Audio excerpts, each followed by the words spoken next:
Wake up, everybody. I've got a new podcast. This is Better Offline, and I'm your host, Ed Zitron.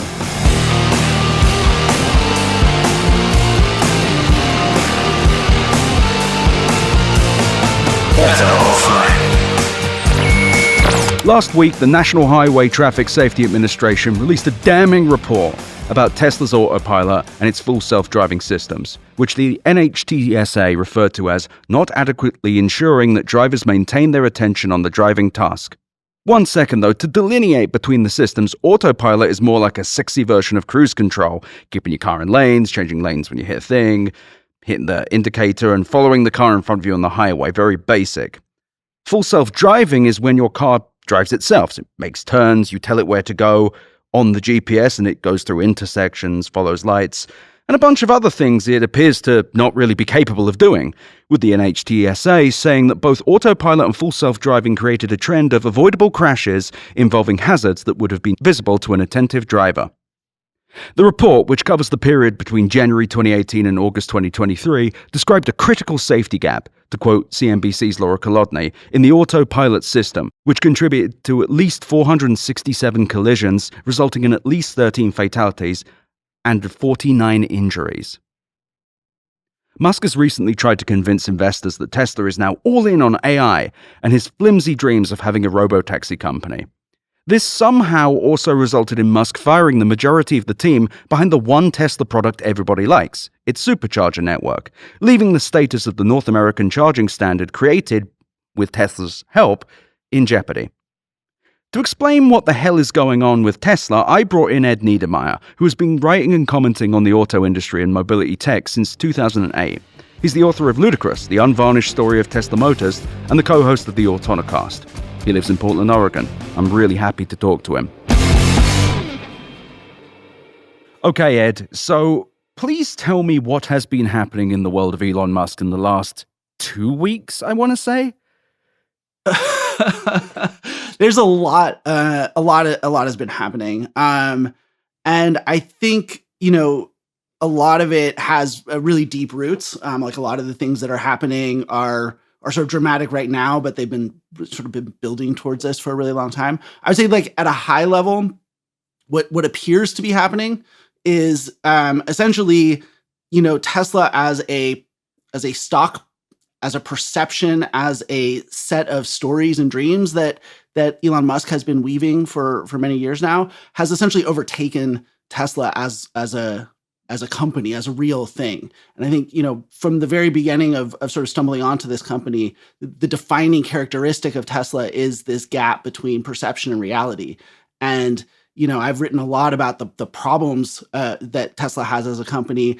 And yet, for 5 years, much longer, really, 5 years since my book came out, Elon Musk has been able to sort of use perception to kind of make a lot of those issues not matter through raising money or, sort of creating diversions and all kinds of other things. And I think what's happening now is that, the problems with the car business are so fundamental. And there's nothing in place to sort of solve them. And in the car business, things take time, problems take time to solve, especially problems like we don't have good new product that can compete in the market.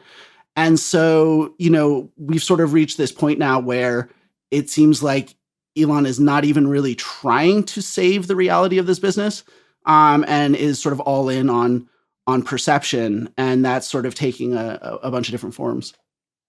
So in practice, though, what does it mean that it's escaped reality? So Tesla's a very nearly a 2 million unit a year car business, and having built that up from nothing is like incredible. Like it's a historic achievement in the world of cars. The problem is that that seems to have peaked, right? So they did about 1.85 million last year, and essentially sales are going down, and they are slashing prices and slashing margins as fast as they can to keep that decline from getting any worse. But really, what happened is that during COVID, they were able to print through a number of sort of unique set of circumstances. They were able to sort of print really impressive profits that made this business seem very, very real. And it was very, very real. The problem is it's created this complacency. In order to record those profits, they've basically been starving research and development and investment in new product. And so now that sales are declining, they can cut the prices to kind of slow that decline. But the only thing that's going to actually turn it around is actual new product. And those investments haven't been made. And he had the opportunity on the call to say, we understand the problem. We're taking it seriously. And he sort of vaguely mentioned like new product is coming, but he did not sort of describe it in the kind of credible way that is, sort of makes it clear that there is actually a plan to solve that problem. And that was the latest investor call, just to be specific. Yeah, and so instead of that, right, he's gone all in on this idea that Tesla's an AI company, that it's that self-driving. They're going to show a robo-taxi, and that's pumping the stock, right? That's doing the thing that traditionally happens. The problem is that those things don't make any money. Like they don't even make revenue, let alone profit, right? And doesn't the AI side lose the money? Yeah. And again, what's really puzzling and troubling about what's going on right now is Tesla has on paper something like $30 billion in cash, a little bit less. Right. Which is enough to really solve like a lot of these problems. And if he'd gone on that call and said, we're gonna take $10 billion and we're gonna use it to really like invest in a whole new generation of products and given some detail about what that was, I think we would be having a very different conversation right now. And instead they're spending, what are they spending money on? They've been spending on since the pandemic, the Cybertruck, and now sort of lots of GPUs. They're in like this race to buy more of an NVIDIA's production than, these other big, and by the way, very, very profitable tech companies.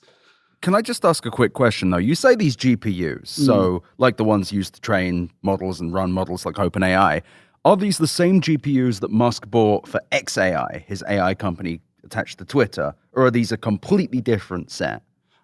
Presumably, they're completely different. Tesla is a publicly traded company, and X is private. So that said, he does also very much blur these boundaries within his sort of empire, and frankly, in ways that are not always strictly legal. So it may be that Tesla is using some of xAI's hardware and vice versa. It's hard to know for sure. So walk me through this NHTSA report. What happened there? Because it looks bad. Yeah. So some history is kind of important here, right? So first of all, Tesla has admitted that crashes have involved Autopilot, including fatal ones, since 2016, the very first time. Right. And people don't always know. It was a guy in China whose family had the brilliant idea of, what if we like maintain chain of custody on the vehicle data? And that was the first time that Tesla admitted, oh yeah, Autopilot was actually involved. And so this may have been going on for even longer than anyone realizes. NTSB, which is, this investigative body. They don't have any regulatory power, but they're really good investigators. They mostly look at air crashes. They were really early in looking at 3 fatal crashes that happened between 2016 and 2018. And they concluded essentially that Tesla's system looks sort of self-driving enough, but it operates in areas, you're allowed to use it in places where it's not designed for, and people become complacent and they stop paying attention. It's not good enough to trust your life to. It's just good enough to kind of make you complacent and not paying attention when it runs into something it can't handle. And these were the findings of the old report. This is the NTSB. Yes, it's a different body. So and they recommended to NHTSA, who has maybe less good at investigating stuff like this, especially with human factors, but has all the regulatory power. And they said, look, this is a problem, and NHTSA had an enforcement guidance at the time that said, if a system like Autopilot is prone to foreseeable misuse, that can be a defect and we can recall it. And yet somehow that was never used from 2016. And it wasn't until 2021 that NHTSA finally said, they did 2 things essentially in the summer of 2021. They opened an engineering analysis of Autopilot, sort of the first step towards identifying a defect and ordering a recall. They also at the same time, and the connection here was not always obvious, they started collecting data from across the industry. And so now when you have crashes that involve any of the other sort of level 2 driver assistance systems out there, you have to report that to the government. So they've been simultaneously since the summer of 21 investigating Tesla specifically, but then also collecting data from the rest of the industry to kind of get a sense of is this a unique problem to Tesla? And pretty clearly the answer to that was yes, because what we've learned is that in December of 2023, they basically took, these findings that showed, a good deal of crashes happening, including fatal ones, and basically forced Tesla to do a recall. They did that in December, over 2 million vehicles, and they did it with an over-the-air software update. And for me, having watched NHTSA sort of drag its heels, frankly, or at least move very, very slowly to address what I think is it's been a pretty understandable problem and a recall-worthy problem for a long time now. I kind of thought, okay, they're going to let Tesla do a software update, pretend like something has happened, and sort of move on. The thing is that we're still seeing crashes happen. In fact, there was a fatal crash literally the day before, this most recent earnings call. And so now what NHTSA is doing is they're actually looking into the remedy to that recall. They're saying, because these things keep happening, we think that maybe just updating the software wasn't enough to actually fix this problem. That to me it's a very rare for NHTSA to do one of these. It's called a recall query. It's very rare for them to do that. That strongly suggests that they're really actually going to hold Tesla to account on this. And is the recall query something that happened before this new report, or is that what this current report is? So what's really interesting is that this report is essentially the results of NHTSA's investigation over since 2021, essentially, and they go through and they describe sort of how they found out about all these different kinds of crashes and how they sort of analyzed them. And basically about half of them, they were able to kind of throw them out right away. And then from the other half, they were able to drill down and identify, a number of kinds of crashes that seem to keep happening that are all indicative of this problem that, NTSB identified, way back in 2018, 2019, 2020.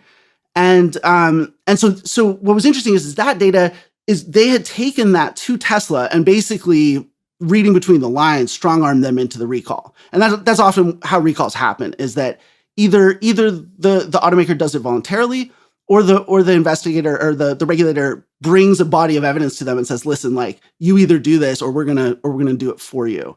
So this NHTSA report, does it do anything, or is this something Tesla received before it came out? Like, how was this delivered and what happens as a result of it? So usually what happens is that, right, they build up this body of evidence, they take it to the automaker, they essentially use it to force them into a recall. And then once the recall happens, usually you never see it. It doesn't become public. So the fact that this is public is huge. Yeah, that was what confused me. This feels like a strange document for everyone to see. Yeah. And it is, absolutely. I mean, look, everything about this is kind of novel territory. NHTSA has not really gotten into this sort of automated driving assistance stuff before, so there's no playbook here. But within the context of automotive regulation, it is rare. And what it implies is that they forced this recall. Tesla did the easiest thing possible, which is, we'll just update the software over the air. And NHTSA... What did that update do? If you've used it. So it appears to have been a couple of them. And I think, and that's one of the things NHTSA's looking into, is exactly what did you do? But fundamentally, the only thing that they really could do was to essentially create a lot more nags in the system. And nags are when, you have the hands off the wheel or whatever, and the system is like, take control. What consumers love about Autopilot is that it doesn't do that as very much, right? It kind of lets you sort of sit back, which is the problem, right? People like the unsafe. Both the feature and the problem, it seems. Exactly. Yeah. And so, and by the way, Tesla has gotten around that sort of by making a very, very misleading safety claims, statistical safety claims about Autopilot. So people, they're getting their cake and they're eating it too, right? The system is designed really to look self-driving. So that kind of helps the stock price. It's designed to enable you to kind of look away and do other things that you shouldn't be doing while you're driving. But it comes with this statistic that is comforting, where it's like, no, this is actually safer than a human too. So Tesla is kind of that. This is why it's so popular. It's the lack of safety with the veneer of a fake, safety statistic is what's made it so popular.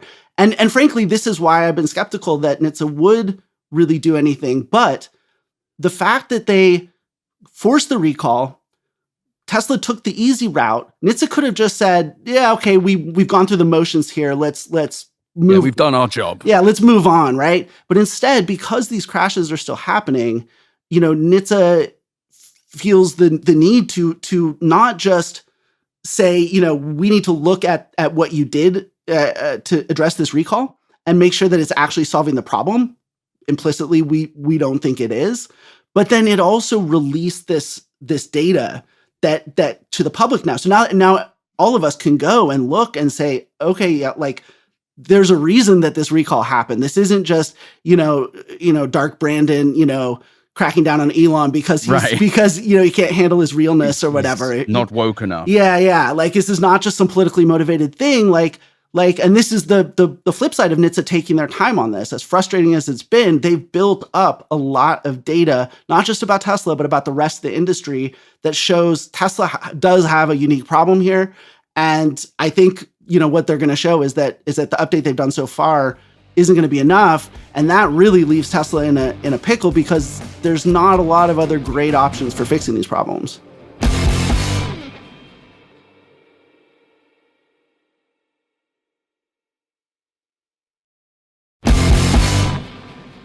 And it seems also that this report basically gives plaintiffs the ability to sue Tesla on some level. It seems like this will create a bunch of litigation against the company. Yeah, and there already has been. Tesla just right before this most recent call, they settled a lawsuit dating back to a crash back to 2018. That lawsuit had been going on for a really long time. And I'm sure what NHTSA has done has played a role in that. Absolutely. All this data, everything that NHTSA has put out in the public it's just like handing sort of loaded ammunition clips to all the lawyers out there. And frankly, that's kind of how regulation in this country works. Our regulators will do what they have to when they have to, when it becomes unfeasible for them to sort of ignore stuff. But generally speaking, a lot of regulation effectively happens through, lawsuits, through civil legal litigation. So do you think that this leads to them actually having to do something with Autopilot, or are they just going to hope that they don't get sued too much? It feels like this feels like a normal company would just pull Autopilot entirely. Yeah, so I think it's gonna come to something like that. So because this over-the-air update didn't, so they did over-the-air update that kind of keeps people being nagged more, right? And A, it's not stopping the crashes from happening, but B, it's really eroding what people like about the product. And essentially, again, like it gets back to Tesla, is willing to create products that lawyers at other companies would just put the kibosh on. They wouldn't let it happen. So Tesla kind of assuming that NHTSA, is going to find that the current fix is insufficient. There are sort of two basic routes that Tesla can take. One is they can dramatically reduce sort of what's called the control authority and the capabilities of the system. Essentially, a driver assistance system should be designed to assist the driver. And the fundamental flaw of Autopilot is that it actually is more designed to look like the car is almost self-driving. And those are two different things. So instead of the automations assisting you. Yeah, how are they different, actually? Really get into that. Yeah, so the feature that has the best proven record of improving safety outcomes is called automated emergency braking. And essentially, people don't even know it's on the car. But if you get yourself into a really sticky situation, someone cuts you off, something like that, there's forward collision warning, the car will warn you, and then the car will actually brake itself. That combination of those two things, and again, people don't even really know they're there for the most part, something like a 40% reduction in frontal crashes. Okay, so like proven statistical safety advantage. And it's because the critical piece of it is that you don't rely on it. No one sits there and says, "Oh, it's cool if I just accelerate into, this semi-truck or whatever. I'm just going to crash into various objects and see what happens." Yeah, you don't get this over-reliance. But with these level 2 systems, and it's a combination of how the system is designed, right? It's designed to look as if it's self-driving, convince people it's self-driving, and then puts the driver in what's called a vigilance task, which means, and people are constantly talking about what bad drivers humans are. The reality is we're actually, considering we're not evolved to move at these speeds and everything, we're actually pretty darn good at it. We just drive a lot of miles, and over those miles, bad things happen. What we're worse at than driving are these vigilance tasks. And we know this from research going back 100 years and radar operators in World War II. You sit there and you force someone to watch a screen. And then when, one little, thing happens, you have to respond within a very, very short amount of time. This is called a vigilance task. We're terrible at that. And if you think about, what that can mean, things happen fast on the freeway. If you're even slightly not paying attention and all of a sudden there's a situation, you have to be able to read what's going on, decide on the right course of action, and then implement it properly. I mean, this is insanely hard for people to do. And it creates, these kinds of safety problems. So I think fundamentally, this is the challenge that Tesla's up against, right? Is that they're selling this as a safety thing, but there's no safety record. IHS has all of the insurance data, and they say there's no record, there's no evidence that any level 2 system, which is what these are called, has any measurable impact on safety. And is level 4 completely autonomous? Yeah, level 4 is completely autonomous within a restricted area. So what is level 2? Level 2 is essentially automated assistance of 2 axes of control. It's kind of confusing, but essentially it's adaptive cruise control. A lot of cars have adaptive cruise control, and that's where you have cruise control. It holds the speed, and then if there's an obstacle in front of it, it matches speed with that. So that's the longitudinal control. And then you have lane keeping, which essentially keeps you within a lane, and then they build on that a little bit by having, a navigation, so if you're going to take an exit, it'll start getting you over into the next lane instead of just holding you in one lane. But essentially, these level 2 systems exist in other brands. Tesla's is the most popular because they've implemented it in a way that makes it seem more self-driving than others. And again,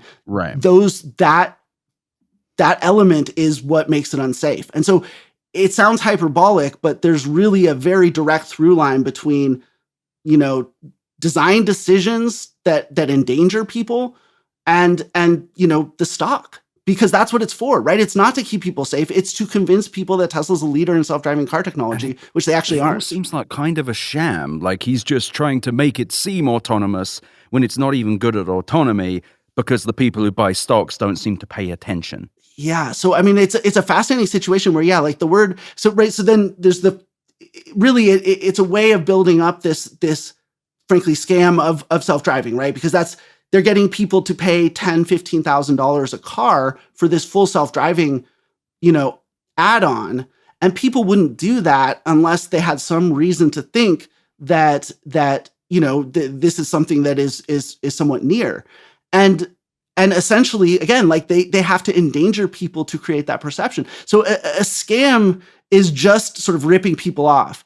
This does more than that. This endangers people in order to rip them off. It's almost like we need a new word for how bad this is, Yeah, it's interesting because any other company, someone would be in prison, someone would be arrested, maybe someone would be sued by the government for like billions of dollars. This feels like it will continue to kill people unless something changes, but it also doesn't sound like Elon Musk will actually change anything. Well, yeah, I mean, he's going all in on self-driving, right? I mean, but he doesn't seem to be, when he's going all in on it, he doesn't seem to be doing anything to make it better. Well, yeah, and that's because fundamentally Tesla's approach to this technology, they had to find a way to make self-driving technology work with their existing business model, and they did that by using very cheap hardware, essentially. Right? So if you look at Waymo's really the only company that is really actually doing self-driving. They have robo-taxis in San Francisco, and like, you may love them or hate them, but like, it is incredibly impressive to be in a completely driverless vehicle in somewhere like downtown San Francisco. They're doing it, and they do it through 2 things, like fundamentally. One is that they limit the domain it operates in. So it only operates in San Francisco. And then they're expanding to new markets, but it's not a general solution. You create a model that works in a specific area. And then the other thing you have to do, it's sort of like turning it into a board game, right? Like you beat a human, you have to bound the complexity. Like in the bounded complexity of Go or chess, an AI can beat us. The other thing AI needs to beat us at a game is perfect intelligence. Perfect information, rather, which means, right, in chess or Go or whatever, everyone knows exactly where each piece is. There's no confusion about it. And Waymo does that with these really, really robust sensor systems that incorporate LiDAR and radar and You're also limited 30 heavily cameras in where it goes. Yeah, so it's the combination of those two things. And the problem is that those two things are incompatible with cars. No one is going to spend, maybe someone would spend $300,000 on a car that they didn't have to drive, but not if it only works in San Francisco, right? Cars have to be able to go wherever we want them to go, and they have to have a market. They can't be too expensive. And so the things that you need to make real self-driving work just aren't compatible with self-driving. And so essentially what they've done is just use, cheap hardware that isn't too expensive, and that does just enough to make people think that it's self-driving. And I think, one of the things we've learned is we bring forward our ideas about driving from humans. If you see a human, like if you see a kid driving and doing a driver's test, right? Like if you can do a driver's test, that means for a human that you have the basic skills that you can sort of generally apply them everywhere. But the problem is that machine learning doesn't work that way, right? With machine learning, there's nothing. The generalizability of AI is a huge topic, right? Everyone wants to believe in it, but certainly when it comes to something that is safety critical, where it's one thing for a large language model to screw up and hallucinate, and everyone laughs and haha. That's funny. When it comes to driving, right, what you're doing is you're reconciling a probabilistic system with the need for 99.99999% reliability. And that 0.10001% is where people die. Yes, because we drive millions and millions and millions of miles, right? And Americans drive too much as well, so that's dangerous too. Yeah. Our roads are worse. Yeah. And so it's not great. Yeah. So what's amazing is that humans are bad at babysitting. That's essentially what it forces you to do, right? You're babysitting like a teenager essentially who's driving. Yeah, you put a teenager behind the wheel, you babysit them. We're not necessarily good at that, but from Tesla's perspective, it doesn't matter because what's important is that we get the liability, right? A vehicle. Except this report is going to potentially change how that is viewed by judges. Well, yes. So Tesla is not. So a vehicle becomes self-driving when the manufacturer or the owner operator takes legal liability for it. Right. And so essentially none of what Tesla's doing is self-driving because it sticks humans with the consequences. And Madeline and Claire Elish had a great paper a number of years back called moral crumple zones. And that's essentially what Tesla's doing, is using humans as moral crumple zones. And that's, the way they've architected the system, it doesn't give us a good chance of catching the system's mistakes. But again, it doesn't matter because we're just there as the crumple zone. We're just there to take the blame for the system's mistake from Tesla's perspective. Taking a step back, what does Tesla actually do now? What will they change? Will they just keep sitting there? And Elon Musk say it's actually epic that the cars kill people. It's good. We need more babies, but we need less adults. Yes. Like, what is it? So what's happening right now, right? So sales have peaked and they're cutting into their prices and their margins in order to keep it, sort of from falling even further. The problem is that what's left of those margins depend very heavily, and just the demand. So the volume demand and the profit margins depend very heavily on Autopilot and full self-driving, because these are unique to Tesla. They're unique reasons to buy a Tesla. And frankly, with full self-driving, that's $10,000, $15,000 per car in an industry where people have massive fights at the development level over pennies per car. To add $10,000 in pure profit on a car, this papers over a multitude of sins financially, And so if the prospect here is that not only are Tesla sales falling, will continue to fall, because there's no new product to turn that around. But then also you take away this incredible, advantage in terms of profit margin, right? This 10 to 15,000, even if the take rate is 10%, $10,000, $15,000 per car, is you spread that over your whole fleet, and it's by auto industry standards, a huge profit margin. But will they have to pull Autopilot out? If they do, and my sense is that this is where NHTSA is going. If they pull Autopilot, all of those same problems also apply to full self-driving. All of a sudden, Tesla sees another reason for their volume to go down, right? There's people who are now not going to buy the car because they know it's Autopilot isn't safe and it doesn't have those things. But then it turns them to negative margins. And the thing is, their margins have been compressing. And they're at the point now. What turns into negative margins, though? The Autopilot? The car business. And maybe the car business. So is there a delineation between full self-driving and Autopilot? Or are they the same thing? They're fundamentally the same thing. It's just that Autopilot, you're only supposed to use it sort of on freeways, and full self-driving, you use it sort of on city streets and everywhere else. So it's the difference is in what's called operational design domain. But also the difference is Autopilot is like the price is built into the cost of a Tesla, whereas full self-driving is an optional extra on top of that. So what would get pulled out then? I mean, in theory, both of them, because they both have the same sort of fundamental problem, right? And would Elon actually do this, though? Would he actually do it, is my question. Because he's a dickhead, as we well know, but also this is the one thing he spent the last month or so just saying, Autopilot is the best part of the business. We don't even need the car. Like he seems to be selling this hard. Yeah. No. So the NHTSA does, they move so slowly. They're so tentative. They're so hesitant to confront an Elon Musk type character, which is why this has all taken so long. But they have an immense amount of power. Essentially, they can order a mandatory recall. And then they can even order a mandatory stop sale. They can say it's illegal to sell Teslas in this country until you essentially deactivate the system or implement some kind of fix that we deem is appropriate. So, and that's probably impossible to fix, though.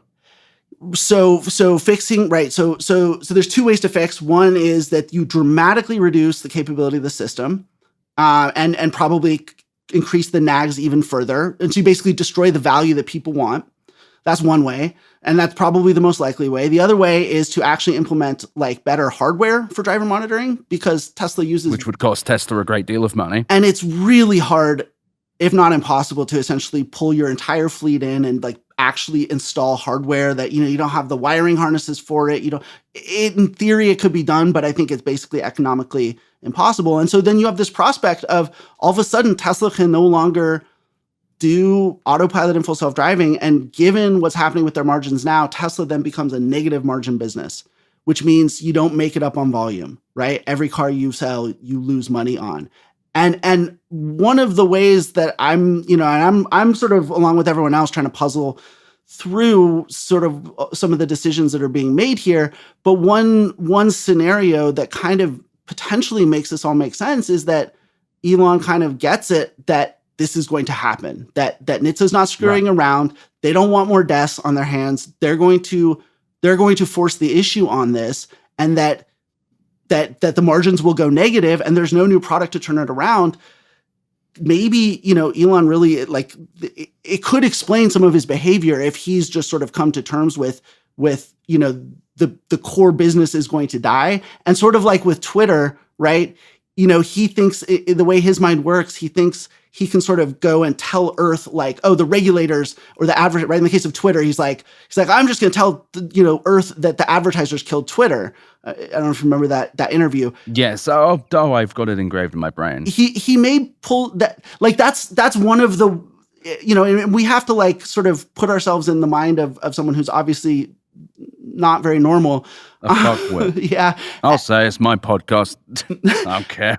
Yeah. So I mean, that may be one way to explain all of what's going on, because otherwise... But he would just go out and say that the wokes have stopped Autopilot, but he would actually pull it, you think? Well, I mean, I think he would have no choice but to put, I think, right? Because if it gets pulled, if you can't have Autopilot and full self-driving, it hits the volume of sales, it hits the profit margin on each sale, and it hits the stock. It hits. And it kills the robotaxi idea, which was already completely stupid. It just kills that. You can't have that anymore. Yeah, no, and even that is a weird thing to pivot to as well, because it's just it's that. Just to be clear, every single journalist who wrote about the robotaxi thing without rolling their eyes and writing that they were doing so committed some level of malpractice, in my opinion. Yeah. It's just not going to happen. It's complete bullshit. Oh, yeah, I completely agree. I mean, look, the idea that you can do sort of level 5 self-driving, which means fully, automated, no human monitoring or anything, and not in a limited domain, but everywhere. Like, no one else is even selling this. Tesla's been selling it since 2016. No one else is even selling it. If it were possible, wouldn't one company want to compete on it? Right? Yes.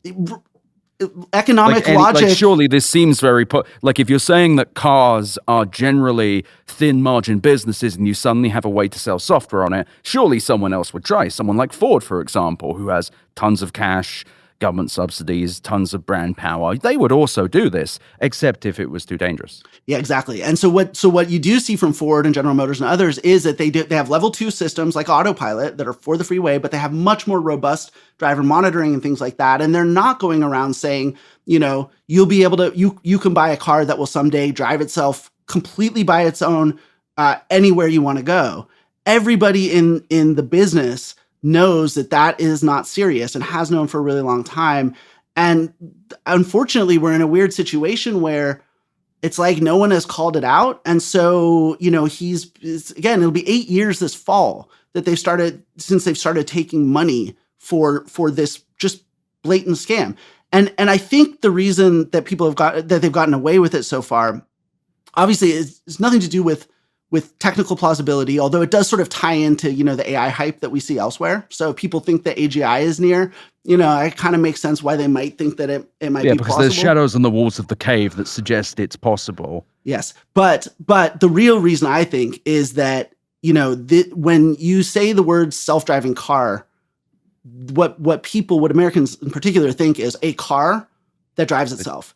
And what is a car? I mean, that's probably because those are the goddamn words. But that's the thing. No. It's misleading in its face. Yeah, exactly. But what people don't understand is that where autonomous driving actually does work is in these robotaxis that are fundamentally different than cars, right? A car, you have to be able to buy it and own it. And a car also goes anywhere you want to go. Right. And so where this technology works, the way in which it works is fundamentally different than a car. So that's why no one else is trying to make a self-driving car. Right. It's because it's impossible. But Elon's willing to do it, and he gets away with it because it's like he's selling a puzzle piece that fits into the empty spot in people's brain. He's the only person who's selling the mental model that people have for self-driving car. And this is why with Waymo is actually doing it. They have actual driverless vehicles you can get actual rides in, and no one stops and is like, wait a second, how is it that they're able to do this? But every year Elon says this is ready, and then it's not. Like, what's the disconnect? He's been saying it would be ready since 2019 as well. He has been talking out his asshole about this a minute. Yeah, he has. Even before the official announcement of full self-driving, he had a number of quotes saying he thought it was going to be, within a year or two. And there's just these long lists of his quotes. No one has been as wrong about this technology as he has. And yet he continues to get more confidence and faith, certainly from financial markets than even the companies that are proving it and doing it the right way. And I think that's a really troubling commentary on sort of the relationship between technology and capital in our society these days.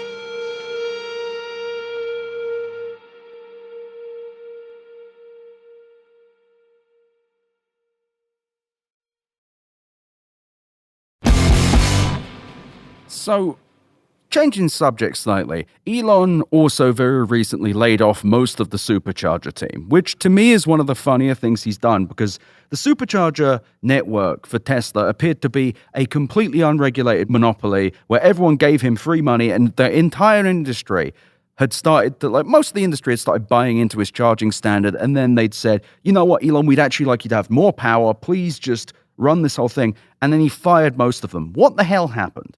Yeah. So at a high level, the weirdest thing about all of this is that, Tesla has money. Like Tesla, on paper at least, has almost $30 billion in cash. And so it should be spending its way out of its problems and not cut it. But instead, Elon, and this is why I think this is as much just sort of about him and sort of who he is now, rather than anything to do with the business, is that he just cuts stuff. That's his. It's like, we're having trouble. Like, let's get rid of the dead weight. Let's get rid of cost.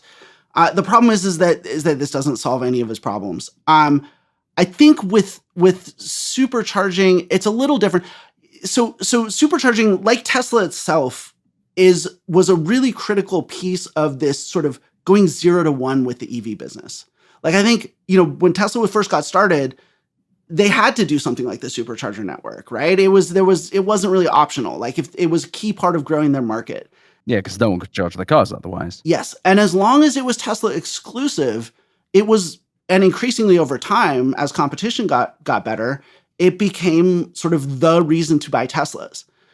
When he opened it to others, that changed, right? Then all of a sudden, it's no longer, if you want access to Tesla superchargers, you have to buy a Tesla. No, you can buy a Rivian, you can buy a Ford, and you get access to those things. It's no longer a unique selling point for Tesla. And I think that's one of the reasons you've seen demand fall off, right? There's a lot more competition now, and a lot of that competition can use the same chargers.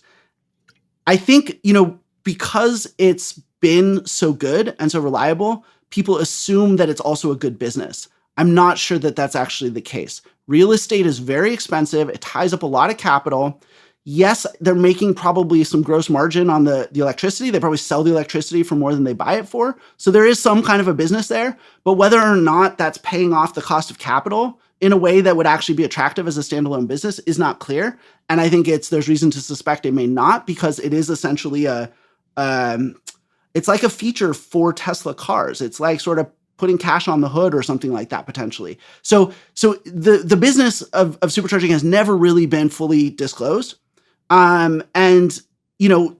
Essentially it seems like maybe this may actually be one of the more rational decisions in that, the business itself may just not be that good.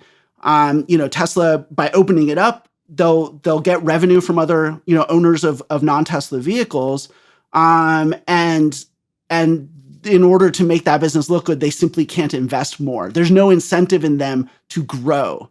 There have been estimates that suggest it's worth like $10 to $20 billion. Like, it's actually generating real revenue, but we just don't know, do we? Yeah. Like a lot of things with Tesla, the accounting is very opaque, right? And again, they supposedly have $30 billion of cash or almost $30 billion of cash on their books, and yet they somehow don't seem able to meaningfully spend their way out of some of these problems. So I'm not a forensic accountant. I'm not going to make any allegations about them cooking their books, but I do know there's been a lot of suspicion about that over the years. And certainly when it comes to superchargers, it's never been broken out in a way that would allow you to say, oh yeah, this is definitely something that can stand alone. Frankly, if it were if it were a standalone business, it would be something you could spin out right now or sell to a competitor or something. Surely it would be something you would volunteer the information for as well to show how good Tesla was. But you also wouldn't fire the entire team before doing it.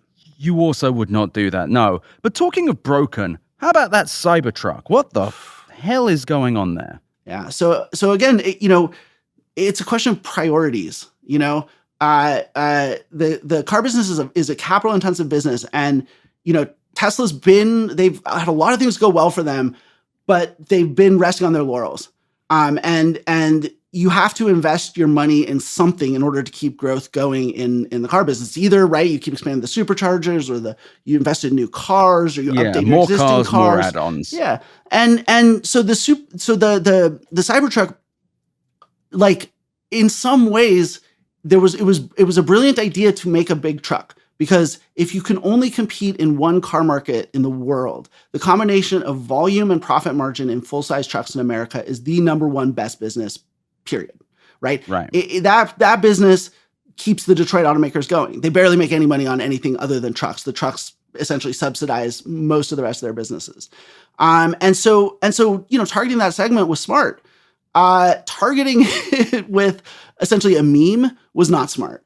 And I think that to me, the Cybertruck is a symbol of sort of, Elon's ego sort of hitting escape velocity and essentially reaching a point where he can no longer take advice, like whether it's just in terms of the styling, like you could have done a wedgie truck like that and not made it look like such garbage if he'd listened to his stylist, Franz von Holthausen, is certainly talented enough to have made a much better design or version of that concept. It was clear Elon was like, no, I want it to be flat and straight lines, and I want it to look like low polygons, like a video game. Look like the game Flashback.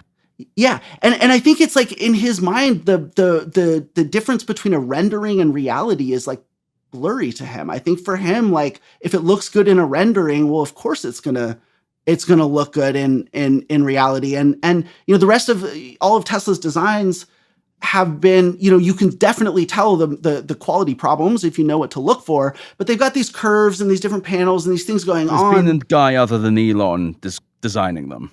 Yeah, well, I mean, obviously he has, they have a designer. It's just that Elon won't listen to anybody. I think I don't know of any other way to explain, right? Like the product planning team would tell him, listen, Elon, like we know this full-size truck segment is so huge. We can build our next wave of growth if we get the right product in this segment. Though, right? Yeah. If they made like the Model S for trucks, like an 80 to 100 grand fucking brilliant truck, which they are fully capable of doing, surely. Yeah. Well, except that Elon doesn't believe in market research.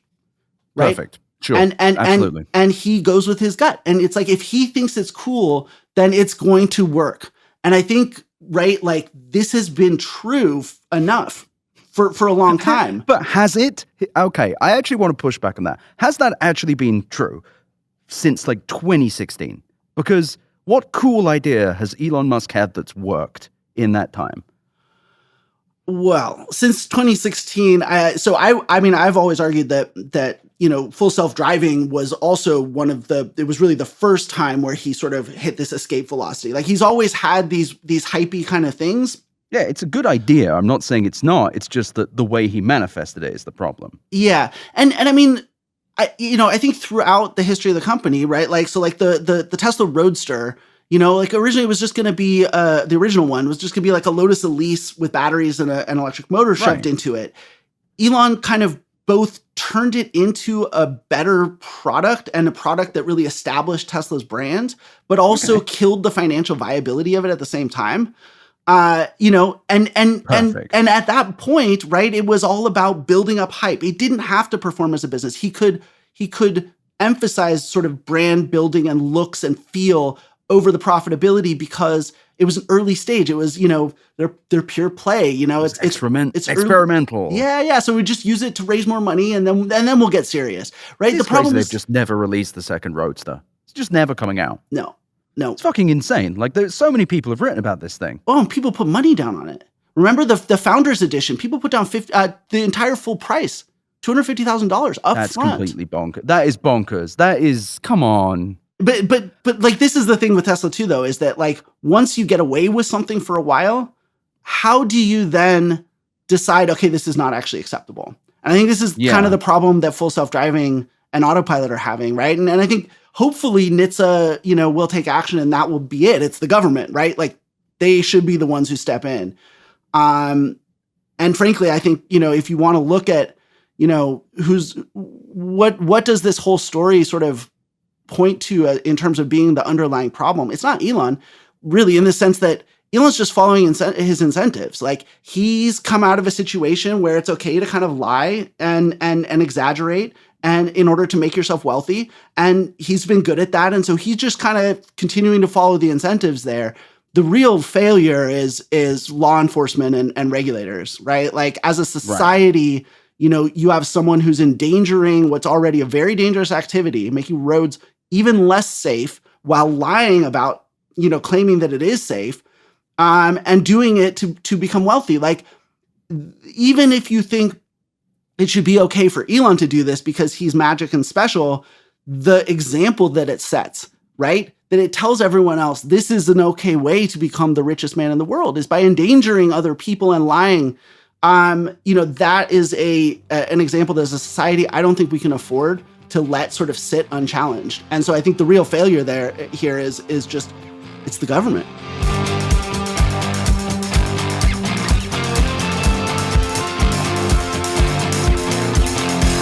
So I thought that was a really good point to end the interview, because while Musk has and continues to be, and probably will for a while, he'll continue to be a horrifying man that constantly tests how far a billionaire can go. The failure to hold Tesla accountable is one that lands at the feet of the government and really the media. For years, the press has given Musk fairly unquestioning press, even to this day, though there are some exceptions, people like Ed Niedermeyer, Laura Kolodny, Lynette Lopez, Alan Onsman, Kristen Grind, Ryan Mack. If I left you out, I'm really sorry, but this sounds like a lot of people. But there are so many more members of the media who have just huffed Musk's farts. Even last week, Alex Kantrowitz of Big Technology, I really, really respect Alex. I've loved his work since BuzzFeed. I think he's phenomenal. Except for this. He uncritically published an email from Musk about his plans for Grok, the large language model he's bolted onto Twitter, and how it will interface with Twitter's newsfeed generating stories from tweets. Now, the big miss here, other than just copy-pasting something Elon Musk said, was leaving out the fact that Grok has been doing stories already. It's been summarizing the news, including multiple hallucinated stories, like one about basketball player Klay Thompson allegedly vandalizing places with bricks after Grok misunderstood that people were referring to him bricking shots in a basketball game. Very basic English, and even then, Grok can't get it. Alex, what the hell are you doing, mate? I said this on Twitter and I'll say it on here. What are you doing? You are smarter than this. I do not know why you're doing this. No one should be doing this. If Elon Musk sends you something, you give it a critique. You look at it through the fair lens. Because this man is not trustworthy. Elon Musk, he half-asses everything. He rushes, he tricks, he cheats, he half-explains, and moreover, he lies. Elon Musk is not someone to take at his word or to treat with the benefit of the doubt. Every time that we buy into whatever weird narrative or made-up thing he has about how Tesla will work itself out of a jam or how X will be big, we're helping a man who has acted disingenuously and dangerously and will continue to do so, a man who platforms actual Nazis, a man that retweets anti-Semitic things. This is who we're dealing with. And as I've said before, though, governments must also take Musk a lot more seriously. And they should cut him out of subsidies and programs, I'd say permanently, but at least as long as he continues to release this buggy, dangerous software and platforms racists and insane freaks who would kill people like me. I am Jewish, and I'm confident that some of the people he shared would absolutely murder my ass dead. And that's the thing. This is the guy. This guy has billions of dollars. Elon Musk, he's a liar. He's a scam artist. And it doesn't matter that he's got billions of dollars. One can still be corrupt, selfish, and a complete fucking idiot with that many zeros in the bank. While the threat of Elon Musk is something to take very seriously, though, his ideas are most certainly not. So I challenge you, as a member of the media, as a listener, as a consumer, to look at everything he does in the same way you would a teenager that has been lying to you for months. That's who Musk is, and he's been lying a lot longer than a few months. He's been lying for the best part of a decade. And he manages to make money and spike Tesla's stock every single goddamn time people like Jim Cramer and his ilk fuel his murderous, genuinely dangerous ideas. I challenge you, whoever this is listening, to think very critically about this man.